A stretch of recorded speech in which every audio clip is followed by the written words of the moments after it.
አረ ጠዋት ትምህርት ቤት ላስመዝግባት ብለሽ ስትወጡ እንዳየዋችሁ ነው።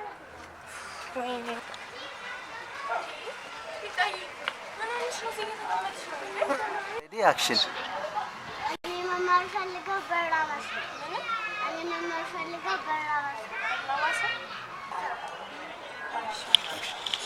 በቁጥር 1 በተንጣለለ ሰፊ ግቢያችን አድራሻ ገንደሃራ መጨረሻ ወርደው ወደ ጤና ጣቢያ በሚወስደው መንገድ 500 ሜትር ሄድ እንዳሉ በስተግራ ገባ ብሎ በቁጥር 2 አድራሻችን ኮሌጅ መታጠፊያን አለፍ ብሎ እጣን መጋዘን ፊት ለፊት በቁጥር 3 ሞጎሮ ሮቢ መናፈሻ የነበረው ግቢ ውስጥ በርናባስ ትምህርት ቤትን መምረጥ ለልጆቹ የወደፊት የትምህርት ህይወት ላይ የማይሽር አሻራ ኖሩ ማለት ነው። በርናባስ አጸደ ህጻናት አንደኛና ሁለተኛ ደረጃ ትምህርት ቤት አዳማ